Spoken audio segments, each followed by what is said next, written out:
A trama se inicia com um grande caos, apresentando Wandinha Adams, uma garota provocadora de 15 anos que invade seu colégio exalando a vibração inequívoca de alguém prestes a aprontar muitas travessuras.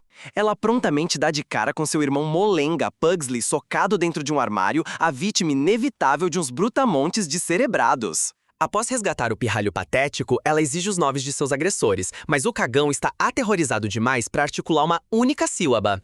Convenientemente, uma porra de uma premonição psíquica explode em sua mente, revelando os neandertais específicos da equipe de natação que tiveram a audácia de mexer com seu clã. Ela então obtém 2 sacos de piranhas e verbaliza o ultimato de soberania fraternal mais foda que existe. A única pessoa que pode torturar meu irmão sou eu. Sem a menor hesitação, ela despeja as piranhas na piscina, assistindo com um sorriso psicopático enquanto os idiotas aquáticos berram em puro tormento. Seus pais, Mortice e Gomes, decretam que não podem mais tolerar suas inclinações sádicas. Eles concluem que a única saída é despachá-la para a escola nunca mais, um reformatório enfeitado para párias sobrenaturais. O fato de seus pais serem ex-alunos célebres dessa porra de instituição apenas agrava o caráter intolerável de sua sentença. Paralelamente, um excursionista perambula pela mata adjacente à academia. Num plot twist que não engana uma única alma, uma fera não identificada emerge e dilacera o fudido do otário, reduzindo-o a um amontoado de restos mortais. O xerife local encontra a carcaça do excursionista, conectando o evento a uma sucessão de outros homicídios brutais. Ele prontamente aponta o dedo para a escola nunca mais, pois evidentemente o colégio para aberrações é a origem de toda a carnificina da região. Esta erupção de violência serve como pano de fundo macabro para a admissão totalmente desprovida de entusiasmo de Wandinha. Ao desembarcar, Wandinha é recepcionada pela diretora Larissa Wims, que por acaso foi colega de quarto de sua mãe nos tempos de escola. Wims aloca Wandinha no mesmíssimo dormitório que sua mãe habitou no passado. Lá, ela é obrigada a conviver com sua nova colega de quarto, Enid, uma lobisomem que vomita um arco-íris enjoativo pra caralho de positividade intolerável. O aposento dela se converte instantaneamente num campo de batalha cromático, com o Technicolor gritante de Enid colidindo com a soberania monocromática de Wandinha. Enid, insuportavelmente ingênua, inicia um monólogo informativo não solicitado para Wandinha sobre a deplorável hierarquia social do colégio. Ela detalha as 4 panelinhas dominantes e suas alcunhas. Vampiros são os Fangs, lobisomens são os Furs, górgonas são os Stoners e sereias são os Scales. Enid aponta a soberana social do pedaço, Bianca Barclay, uma sereia com um ego mais inflado que um dirigível Hindenburg. Ela também menciona o ex-namorado de Bianca, Xavier Thorpe, um artista com a habilidade de dar vida às suas próprias ilustrações. Depois de um adeus embaraçoso, o clã Addams bate em retirada. Mortice emite uma ameaça sutil avisando Wandinha que a porra do clã inteiro tá a postos pra sabotar qualquer tentativa de fuga. Gomes, o eterno filho da puta astuto, despacha secretamente o Mãozinha, um apêndice desincorporado, pra espionar a própria filha. A tempestade de merda doméstica entre Wandinha e Enid eclode naquela noite quando elas demarcam seu território no quarto com uma linha de fita adesiva. No dia seguinte, Wandinha invade a aula de esgrima e prontamente confronta Bianca. Wandinha, exibindo seu olhar letal patenteado, intima a sereia para um combate sem máscaras ou pontas de segurança. Bianca acaba levando a melhor, o que é uma prova de merda de que ser a popular do colégio de alguma forma equivale a uma destreza marcial superior. Logo em seguida, numa puta conveniência de roteiro, uma gárgula de pedra colossal despenca do telhado, mirando diretamente em Wandinha. Xavier atira da trajetória no último segundo, salvando-a do projétil de pedra. Ele explica que tá quitando um débito antigo de quando ela salvou a vida dele no funeral da avó dele. De volta ao seu aposento, Wandinha flagra o Mãozinha vasculhando suas tralhas e, como esperado, explode de fúria com a traição. Ela prontamente subjuga o membro com ameaças, prometendo uma eternidade de confinamento infernal numa gaveta a menos que ele prometa sua fidelidade macabra exclusivamente a ela. Mãozinha, devidamente acovardado por sua ameaça, jura lealdade instantânea e se torna seu lacaio. Wandinha é então arrastada para sua primeira sessão de terapia judicialmente ordenada na medíocre cidadezinha adjacente de Jericho. Ela suporta o sermão psicológico da terapeuta por menos de 5 minutos antes de dar o fora daquele caralho pela janela com a destreza de uma veterana. Sua escapada a conduzam à cafeteria local, onde encontra Tyler, o filho do xerife que atua como barista. Após ela ressuscitar a máquina de expresso pifada dele, Tyler se oferece para conduzi-la até a estação de trem. Enquanto aguarda, um trio de imbecis da região comete o deslize fatal de tentar importuná-la. Ela responde ministrando uma lição selvagem e eficaz sobre dor, neutralizando os otários com uma proficiência em artes marciais espantosa. Nesse exato instante, o pai de Tyler, o xerife, aparece e manifesta sua aversão explícita pelo clã Addams. Durante a soturna viagem de volta ao colégio, ela tem outra convulsão psíquica ao passar por um acidente de carro, antevendo a morte iminente do motorista. Naquela noite, ela mergulha em pura desolação gótica, extraindo notas fúnebres de seu violoncelo na sacada. Enid viola seu isolamento para lamentar sua inaptidão e se transformar completamente em loba, uma crise existencial para a qual Vandinha está se fodendo solenemente. Uma visão súbita sobre outro aluno, um pária social chamado Rowan, perturba pra caralho seus pensamentos e a compele a segui-lo. Ela o persegue pela floresta adentro, sob o véu do anoitecer. Como era de se esperar, Rowan lhe prepara uma armadilha, imobilizando-a contra uma árvore com sua porra de poder telecinético. Ele então dispara um monólogo delirante, revelando que sua mãe profetizou Wandinha como a futura vadia apocalíptica da escola Nunca Mais. Ele tá certo de que precisa eliminá-la para salvaguardar o futuro da academia. No instante em que ele se prepara para o golpe de misericórdia, uma fera colossal e apavorante manda pro caralho sua tentativa de assassinato. Esta nova criatura então reduz Rowan a um espetáculo sangrento de mutilação antes de sumir na escuridão. Mais tarde, Wandinha usa uma bola de cristal para contatar seus pais, não em busca de consolo, mas para se vangloriar do magnífico caos de merda que se desenrola ao seu redor. Ela os informa que seu julgamento inicial sobre esta instituição fudida estava, como de costume, impecavelmente correto. Com um senso de propósito macabro e revigorado, ela conclui: acho que vou amar pra caralho este lugar. Na manhã seguinte, o xerife Galpin, como era de se esperar, fode completamente a situação, arrastando Wandinha para o interrogatório simplesmente por ser um escroto do caralho com o distintivo. Esse paspalho ignora o testemunho desesperado dela sobre um monstro, tratando-o como um dramalhão inventado só para conseguir atenção vagabunda. A sessão de perguntas e respostas deles, completamente fútil, é piedosamente encerrada quando um assistente surge com Rowan, que está inexplicavelmente vivo pra cacete. Wandinha fica completamente atônita, forçada a questionar se a intenção é fuder de vez com o juízo dela. De volta Nunca Mais, ela topa com sua colega de quarto, Enid, em pleno êxtase por causa de um evento escolar ridículo chamado Copa Edgar Allan Poe.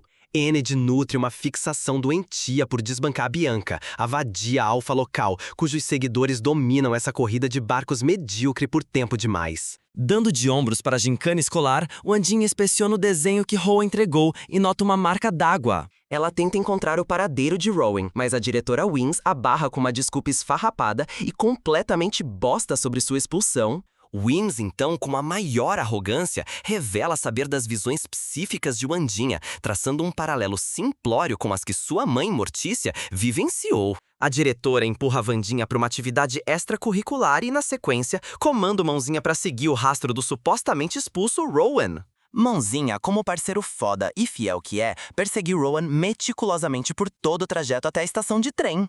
Ele vê Rowan adentrar um banheiro só pra emergir disfarçado de um velho gagá numa encenação de merda pra cacete. Mãozinha, como era de se esperar, caga no pau e o perde de vista, completamente alheio ao fato de que aquela impostora depois retorna à sua forma verdadeira, a diretora Wings. Torna-se dolorosamente óbvio que a diretora manipuladora é uma transmorfa, arquitetando um encobrimento patético e de bosta para o assassinato genuíno e hediondo de Rowan. Nesse meio tempo, Wandinha resolve apurar os fatos, se infiltrando nos clubes extracurriculares que ficam próximos à cena do crime. Ela acaba no clube de apicultura com um garoto chamado Eugene, visto que era a única alternativa disponível. Ela empurra suas obrigações do clube para Enid a fim de poder voltar à mata e prosseguir com sua apuração. Ao revirar a área, ela encontra os óculos de Rowan, o que dispara mais uma de suas visões desgraçadas e perturbadoras. Esta visão desvenda um livro rocha esquisito e um relance do passado de Rowan batendo boca com aquele cuzão prepotente, o Xavier. Wandinha segue a pista do livro até a estufa, onde a mestra de botânica, a senhora Thornhill, lhe revela sobre uma fraternidade oculta chamada Beladonas. Em seguida, ela se infiltra no quarto vago de Rowan à procura de mais provas, agachando-se sob a cama para não ser flagrada. Bianca aparece para uma briga barulhenta com Xavier, entregando inadvertidamente a Wandinha informações de valor inestimável. O dia seguinte traz a imbecil Copa Poi, onde o copiloto de Enid sofre um incidente pra lá de suspeito, envolvendo pão de alho, a desculpa mais esfarrapada e de bosta já criada. Percebendo a brecha perfeita para foder publicamente com o ego inflado de Bianca, Wandinha entra para a equipe de Enid, os Gatos Pretos. Como era de se esperar, o bando de lacaios da Bianca começa com a putaria de costume, sabotando outros barcos e se revelando um bando de trapaceiros nojentos. Com o auxílio do Mãozinha, Wandinha e Enid revidam com uma sequência de manobras ofensivas. Elas capturam um tritão numa rede e Enid emprega suas garras de licantropo para estraçalhar uma embarcação concorrente. Wandinha encerra a competição de Araque ao arpoar o barco de Bianca, mandando-o pro limbo e assegurando um triunfo espetacular e justíssimo. Posteriormente, ela se depara com a estátua de Edgar Allan Poe e decifra sistematicamente uma série de charadas banais, como se estivesse jogando um game de puzzle de quinta categoria. Ela estala os dedos duplamente, acionando a abertura de um corredor oculto que leva a um aposento secreto. Ali, ela encontra o almejado livro púrpura, mas antes de conseguir examiná-lo, um otário a surpreende, enfiando um saco em sua cabeça e a raptando. Quando o capuz é retirado, ela se vê rodeada por Bianca, Xavier e outros imbecis presunçosos que se intitulam os Beladonas, um convite que ela prontamente recusa antes de vazar daquela merda de lugar sem o menor esforço. Obviamente, Wandinha é incumbida da tarefa mais aviltante que se pode conceber: harmonizar seu violoncelo com a fanfarra cacofônica e lamentável da escola de Jericho. Simultaneamente, o xerife Galpin reassume seu posto de oficial intolerante da cidade, regurgitando suas visões tacanhas sobre os excluídos pro absolutamente imprestável prefeito Walker. Wandinha, uma articuladora soberana, ludibria a crédula Enid com sua conversa fiada de merda sem o mínimo esforço para que troquem de postos voluntários, unicamente para que possa exumar os podres do fundador fariseu de Jericho, Joseph Crackstone. Tal estratagema a posiciona ao lado do desventurado Eugene dentro de uma confeitaria nauseabunda, onde ela prontamente despeja uma torrente de pavor sobre os turistas com a narrativa grotesca e sem filtros dos peregrinos. Em outro recanto desta pândega, Enid de Sato consegue paquerar a Jax num sebo decrépito, finalmente criando os culhões para convidar o ogro totalmente desligado para sair. A calmaria efêmera é obviamente pulverizada quando o herdeiro do prefeito Walker, Lucas, e sua corja de imbecis decidem aniquilar por completo a tarde de Eugene. Wandinha, sem aturar um pingo que seja dessa merda, age com precisão cirúrgica e desmoraliza publicamente um dos otários no pelourinho. Ela adentra o museu interditado da Casa de Assembleias, onde se depara com um retrato da jovem de cabelos claros de suas visões empunhando um tomo enigmático. O livro em si, como era de se esperar, revela-se ser nada além da porra de uma pista falsa. À caça de um rastro, ela questiona Tyler sobre a Casa de Assembleias original, e ele a elucida que o local agora não passa de escombros na mata. Ela e o Mãozinha encontram os malditos escombros, e ao contato com a porta, Wandinha é acometida de forma brutal por uma premonição avassaladora. Ela é catapultada 4 séculos para trás, compelida a presenciar sua antepassada, a notável Goody Adams, sendo falsamente acusada de bruxaria pelo déspota Joseph Crackstone. Aquele escroto beato então encarcera a mãe de Goody e outros párias dentro de um celeiro e ateia fogo a toda a construção sem a menor sombra de arrependimento. Por um prodígio, a tenaz Goody Adams logra escapar daquela fornalha que deveria devorá-la. Enquanto Wandinha é puxada de volta bruscamente ao presente, ela vislumbra a mesma besta que liquidou Rowan à espreita na penumbra. Ela sai no encalço da fera e testemunha seus rastros se metamorfosearem em pegadas humanas. Este é o momento exato em que ela saca que o assassino não é uma besta irracional qualquer, mas sim um desprezível canalha com aparência humana. Ela então topa com Xavier, que numa exibição espantosa de finalmente remover a cabeça do próprio cu, confessa que tá passando a dar crédito à versão dela sobre Rowan. O dia seguinte traz a masturbação cívica repugnante da cidade, uma solenidade para desvelar uma nova estátua em tributo àquele demente genocida Crackstone. Com o auxílio do Mãozinha, Wandinha embebe a fonte do memorial em gasolina. No instante em que a efígie abominável é desvelada, o Mãozinha ateia fogo a todo o monumento, transformando-no numa gloriosa pira. Enquanto a horda lastimável bate em retirada, apavorada, Wandinha prossegue com seu recital no violoncelo, com o sorriso de uma malícia primorosa gravado no rosto. Posteriormente, a diretora Wins a interpela, mas Wandinha esfrega na cara da mulher a verdade nua e crua sobre sua conivência deplorável e encobrir a história sangrenta de Jericho. O espetáculo todo desperta uma fúria visceral na diretora Wins. Ao cair da noite, a aberração ressurge nos escombros da Casa de Assembleias e ceifa a vida de um andarilho. A câmera do coitado consegue registrar a agressão numa sequência de imagens.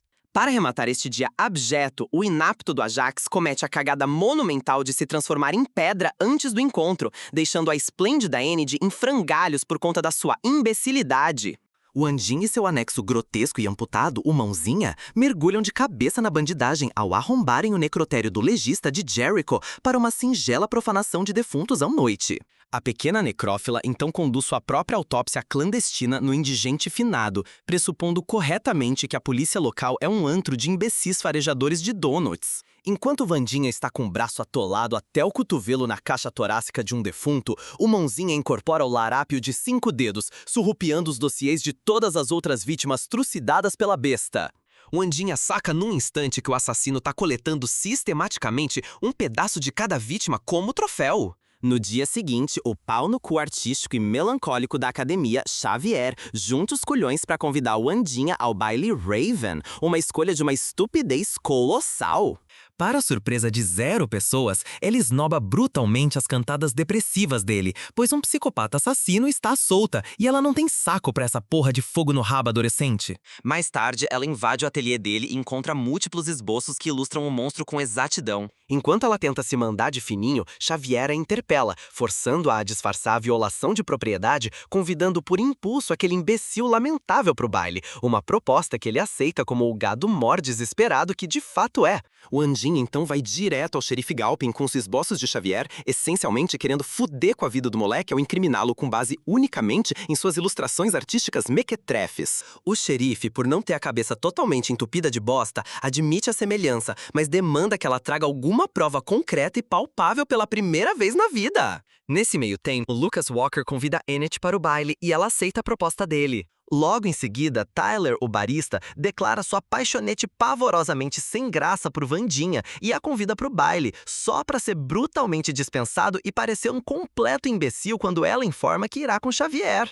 O Andinha ordena que Eugene cabule o baile para, em troca, auxiliá-la na investigação de uma gruta que ela identificou nos esboços de Xavier. Lá dentro, neste antro de tortura genuíno, eles encontram algemas de ferro chumbadas na parede e uma garra de monstro legítima, o que representa uma caralhada de evidências incriminatórias fudidas. O Andinha volta ao ateliê de Xavier a fim de achar uma amostra de DNA compatível com a garra e se depara com um trapo ensanguentado. Xavier a flagra novamente e finalmente bota tudo pra fora, explicando, puto da vida, que o monstro vem fodendo com a cabeça dele em pesadelos e o atacou fisicamente, o que explica as marcas de garra que cicatrizaram em seu pescoço. Depois que Xavier a enxota de lá, o Mãozinha despacha pra Tyler um convite pro baile, ostentando a assinatura falsificada de Andinha. Tyler, um completo gado manso, brota no quarto dela com um vestido preto espetacular que ele comprou e o Andinha tira proveito da porra toda da situação, exclusivamente por conveniência própria. Ela caga e anda pro compromisso com Eugene, largando o coitado do moleque na mão pra averiguar o covil da criatura por conta própria, enquanto ela vai curtir um evento social. No Raven, o Andinha monopoliza as atenções instantaneamente ao performar sua já icônica dança gótica, provando que sua capacidade de dar a mínima tá permanentemente ajustada pra 0 absoluto. Enquanto o Andinha dá seu showzinho, Eugene tá na mata e presencia um vulto de botas vermelhas usando um artefato incendiário pra torrar o esconderijo da besta. Ao tentar vazar, a tal figura misteriosa passa a caçá-lo pela mata. De volta à festa, a noite é previsivelmente arruinada pela gangue do Lucas, que faz uma imitação de merda de Carrie ao inundar o salão inteiro com tinta escarlate pelos aspersores de incêndio. Esse banho de sangue súbito desencadeia uma das visões psíquicas de Vandinha, mostrando Eugene sendo violentamente trucidado pra caralho pela besta. Ela desaparece da pista de dança sem dar satisfação, disparando pra mata apenas para encontrar Eugene brutalmente fudido e esvaindo-se em sangue no chão. Momentos depois, a senhora Thornhill aparece na cena do crime com uma cara de espanto completamente forjada diante da situação. Em uma terapia familiar de inutilidade previsível, o Andinha vai direto ao ponto e esfaqueia os pais com a verdade, imputando a eles o assassinato de uma carcaça esquecida chamada Garrett Gates. Obviamente, eles se desviam da questão com uma covardia filha da puta, o que só instiga o Andinha a iniciar sua própria e implacável investigação. Sua apuração a conduz a um cemitério, onde flagra Mortícia depositando um solitário caule de rosa sobre a lápide de Garrett Gates. Enquanto isso, o xerife Galpin é presenteado com a notícia oportuna de que o legista Dr. Anoyer teria cometido suicídio. Este defunto conveniente ainda por cima deixou um bilhete, arrombando a narrativa com uma confissão de ter falsificado documentos no caso Gates 3 décadas antes. Prendindo esta confissão descaradamente forjada, o xerife marcha todo pomposo até nunca mais para prender Gomes em um deplorável show público. Enjaulado, Gomes finalmente desembuja uma meia-verdade, retratando Garrett Gates como um psicopata transtornado e obcecado por Mortícia. Gomes sustenta que Garrett partiu para a agressão e, na confusão resultante, empalou-se na espada do próprio Gomes. Wandinha engole o esqueleto dessa história lamentável, mas conclui com acerto que o mentiroso imbecil está protegendo a própria pele para ocultar um detalhe fundamental. Ela joga na cara do xerife a suspeita evidente sobre a morte do legista, e ele, como era de se esperar, rechaça a teoria dela com absoluto desdém. No interior da biblioteca clandestina dos Sombras da Noite, Wandinha e Mortícia compartilham um raro instante de afinidade maternal. É ali que Mortícia finalmente solta a bomba para Wandinha. Foi ela, não Gomes, quem desferiu o golpe mortal em Garrett Gates. Ela detalha que o lunático violento os emboscou e, num ato desesperado de autodefesa, ela fez o certo ao empalar o filho da puta com a mesma espada que ele carregava.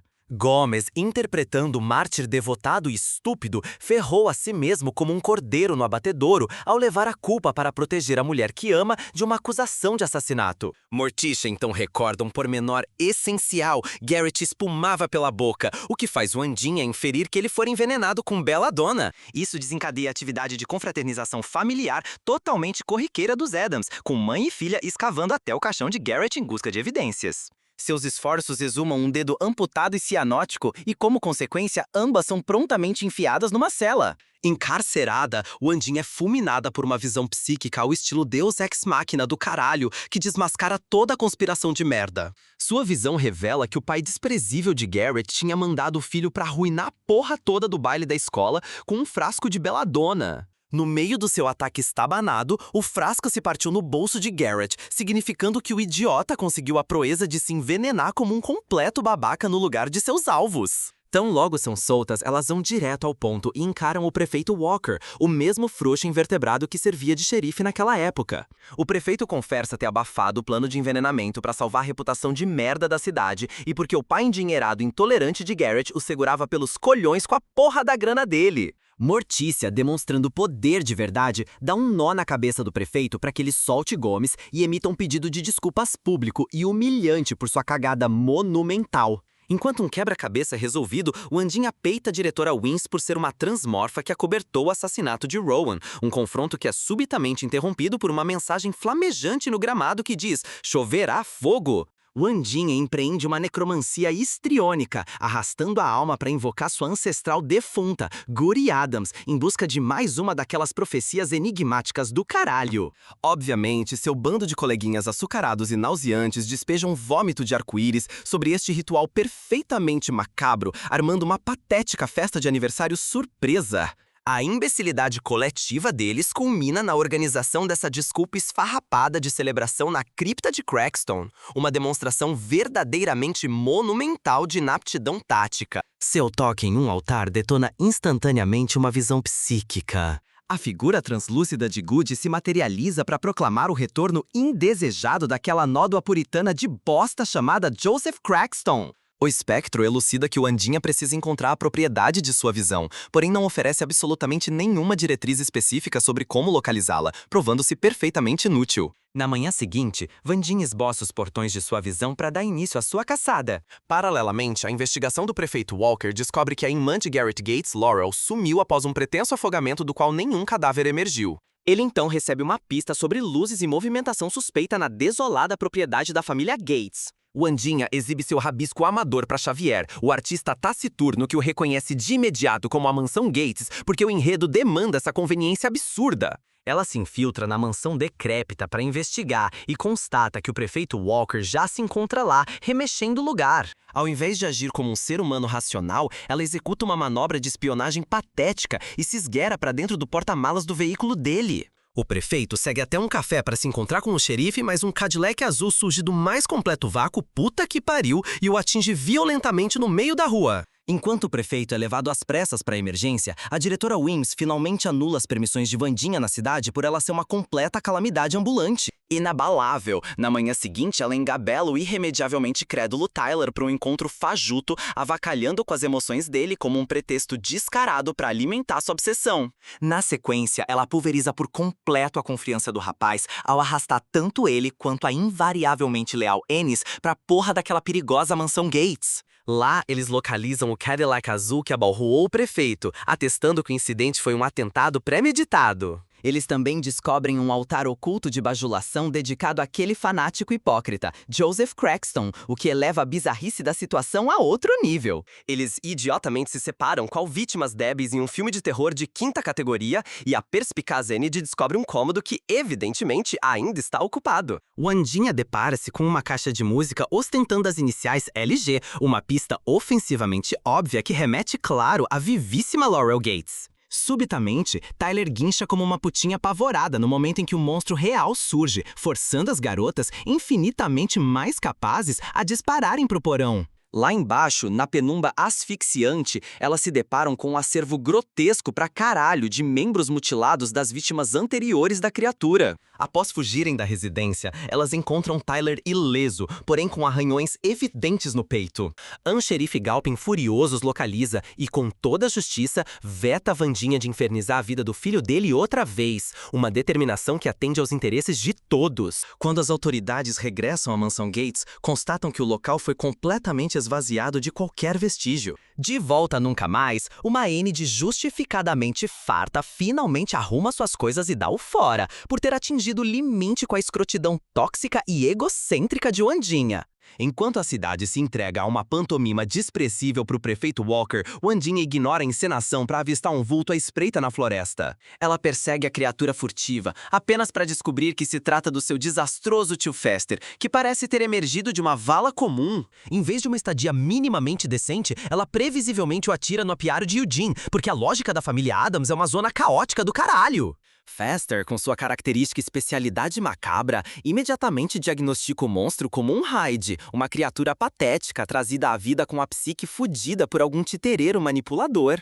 Ele elucida que a condição do Hyde é uma relação de dominador e submisso, forjada por meio de manipulação mental. Para corroborar sua hipótese, ele a aponta para o diário de Nathaniel Faulkner, que está guardado num compartimento secreto na academia. Na mesma noite, Wandinha manda todos os protocolos pro inferno e arromba a biblioteca dos Nightshades, pois paciência é virtude de imbecis. Como era de se esperar, ela topa com Xavier, aquele projeto de artista torturado que pelo visto não tem ocupação melhor do que se esgueirar pela penumbra. Logo que o pintor emo finalmente vaza, ela e Fester estouram o cofre e afanam o diário. O registro confirma que um Hyde se torna um servo devotado do infeliz que o ativou, uma conclusão verdadeiramente genial. A senhorita Thornhill então comunica que uma Enid aterrorizada requisitou oficialmente uma mudança de dormitório. No dia seguinte, Wandinha e Fester reiniciam a investigação, espreitando Xavier como uma dupla de tarados pervertidos.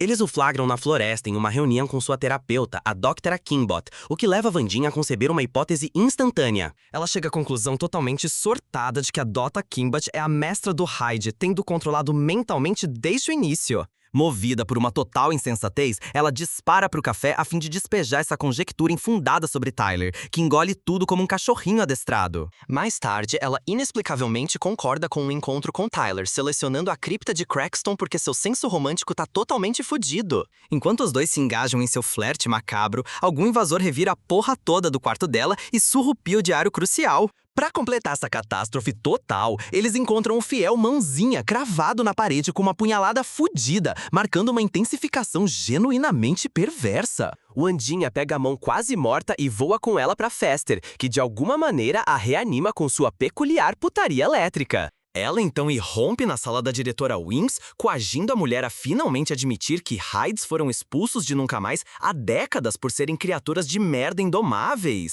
Bianca e Lucas oferecem uma pista, expondo que o imóvel dos Gates foi adquirido por uma mulher cujo nome de guardiã é um anagrama de Laurel Gates. Certa de que alcançou o ápice da arrogância intelectual, Wandinha confronta a Dra. Kingbot e acusa a pobre coitada de ser desaparecida Laurel Gates. A terapeuta fica compreensivelmente em choque, e enquanto grita por socorro, o Hyde surge do vácuo e a estraçalha pra caralho. O Andinha encontra o que parecem ser evidências forjadas no estúdio de Xavier, e o xerife, por conseguinte, o detém. Depois da detenção de Xavier, Enid volta para o quarto, resultando em um instante de reaproximação entre as duas. O Andinha celebra a ocasião visitando Tyler e, no meio do aguardado beijo, é fudida por uma premonição dele como verdadeiro Hyde, ensopado no sangue da Dra. Kimbot. O Andinha, num acesso de cólera plenamente justificado, delibera que a única medida remotamente sã é raptar o Tyler e arrastá-lo para o meio do mato. Ela então convoca seu pelotão de seguidores inúteis da sociedade Nightshade, iludida ao pensar que a incompetência combinada deles constitui alguma ameaça plausível. Rodeada por seus comparsas circunstanciais e indignos de confiança, ela aponta com precisão aquele verme de duas caras como sendo Hyde.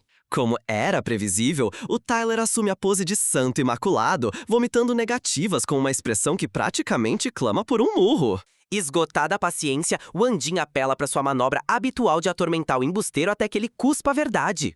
Seus supostos companheiros, demonstrando possuir a coragem conjunta de uma ameba, prontamente dão para trás e a largam, deixando-a para resolver a merda toda por conta própria. Antes que o impasse possa ser solucionado, o xerife Galpin e seus capangas surgem na cena. Vem à tona que a diretora Wims, num ato espantoso de apunhalada pelas costas, entregou a Wandinha justamente por ela estar solucionando a porra dos homicídios. Na delegacia, Tyler solicita uma conversa a sós com Wandinha, arquitetando o ensejo ideal para desvelar sua índole real.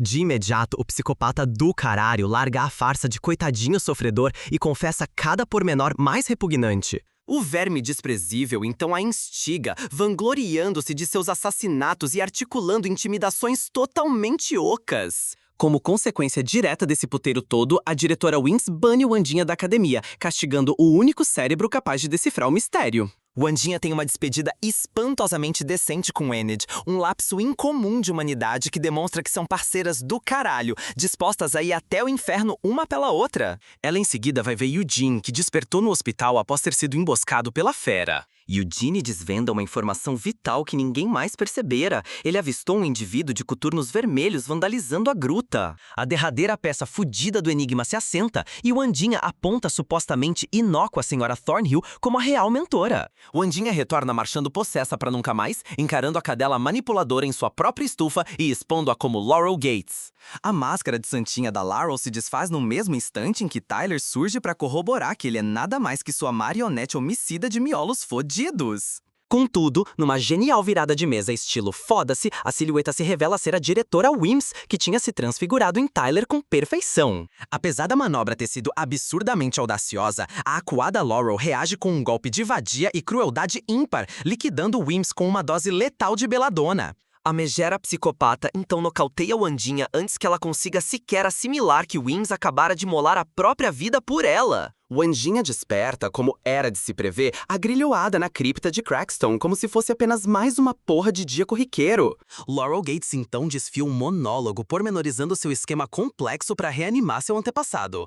Ela expõe que sua trama fudida inteira se baseia na utilização de pedaços dos cadáveres profanados das vítimas do Hyde e do sangue da própria Wandinha. Após retalhar a mão de Wandinha, o vetusto propagador de ódio Crackstone é revivido, ostentando a aparência exata do demônio defunto carcomido que ele de fato é. Seu ato inaugural é esfaquear a jovem agrilhoada no abdômen como um tremendo cagão e largá-la para morrer, sedento por aniquilar a escola de renegados.